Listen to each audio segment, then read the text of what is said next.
Hi friends, அனைவருக்கும் வணக்கம். நாம் இன்றைக்கி புதுமையான டேஸ்ட்டில் ரசம் எப்படி செய்யலான்னு பார்க்கலாங்க. ரசத்தில் என்னங்க புதுமையாக இருக்குன்னு கேட்பீங்க.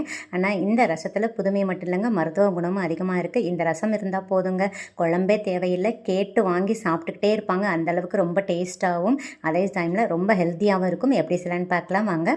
இப்போ இதே மாதிரி ஒரு பவுல் எடுத்துக்கோங்க. அதில் கொஞ்சமாக புளி ஊற வச்சுக்கோங்க. உங்கள் ஃபேமிலிக்கு தகுந்த மாதிரி நீங்கள் புளியோட அளவை கூட்டவும் குறைக்கவும் சேர்த்துக்கோங்க. எப்போயுமே ரசத்துக்கு புளியை கம்மி பண்ணிவிட்டு தக்காளி அதிக அளவு சேர்த்துக்கோங்க. இப்போ பாருங்கள், நான் கொஞ்சம் மீடியம் சைஸ் தக்காளியாக 2 தக்காளி எடுத்துருக்கேங்க. அதில் ஒயிட் கலர் பாட்டை ரிமூவ் பண்ணிவிட்டு நல்லா கழுவி கட் பண்ணி சேர்த்துக்கோங்க. இது கூடயே நல்லா பொங்க ஒரு கைப்பிடி அளவு கொத்தமல்லி இலையை சேர்த்துக்கோங்க. கொத்தமல்லி இலை நல்ல ஒரு வாசமும் டேஸ்ட்டும் கொடுக்கும். இப்போ கொஞ்சமாக தண்ணி ஊற்றி இதை ஊற வச்சுருங்க.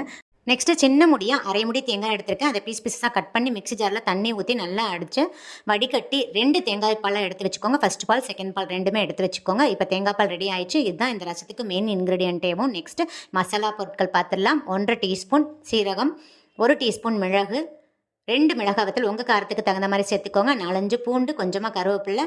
இதை எல்லாத்தையுமே தண்ணி விடாமல் நல்லா ட்ரையாக பவுடராக அரைச்சிக்கோங்க. பாருங்கள், பவுடர் ரெடி ஆயிடுச்சு. இது தனியாக ஓரமாக இருக்கட்டும். இப்போ இந்த புளி தக்காளிலாம் நல்லா மிக்ஸ் பண்ணி கொடுத்துருங்க. 1/4 டீஸ்பூன் மஞ்சள் தூள், 1/2 டீஸ்பூன் கல்லுப்பு சேர்த்துக்கோங்க. இப்போ நாம் தேங்காய் பால் எடுத்து வச்சுருந்தோம்ல, அதில் செகண்ட் தேங்காய் பாலை மட்டும் இப்போ சேர்த்துக்கோங்க. ஃபஸ்ட் தேங்காய் பாலை சேர்த்துறாதீங்க. இப்போ 2 கிளாஸ் தண்ணி சேர்த்து நல்லா மிக்ஸ் பண்ணி கொடுத்துருங்க. இது கூடயே ஒரு பிஞ்ச் பெருங்காயத்தூள் சேர்த்துட்டு நல்லா மிக்ஸ் பண்ணி கொடுத்துருங்க. கடாய் எடுத்துக்கோங்க. 1 டேபிள் ஸ்பூன் ஆயில் சேர்த்துக்கோங்க. எண்ணெய் நல்லா காயவும். 1/2 டீஸ்பூன் கடுகு, 1/4 டீஸ்பூன் வெந்தயம், கொஞ்சமாக உளுந்து சேர்த்துக்கோங்க. இது கூடயே 2 பூண்டை தட்டி சேர்த்துக்கோங்க. 2 பச்சை மிளகாய், 2 வரமிளகாய் கிள்ளி சேர்த்துக்கோங்க. கொஞ்சமாக கருவேப்பிலை சேர்த்துக்கோங்க. நல்லா எல்லாம் வெடிச்சு வரவும் இது கூடயே நம்ம அரைச்சி வச்சிருந்த மசாலாவை சேர்த்துடலாங்க. சிம் பண்ணிக்கோங்க. மசாலாவோட பச்சை ஸ்மெல்லாம் போகிற அளவுக்கு நல்லா வதக்கி கொடுத்துருங்க. இப்போ நாம் இந்த ரசத்தை இதில் சேர்த்துடலாங்க. சேர்த்துட்டு ஃப்ளேமை சிம் டு மீடியமில் வச்சுக்கோங்க.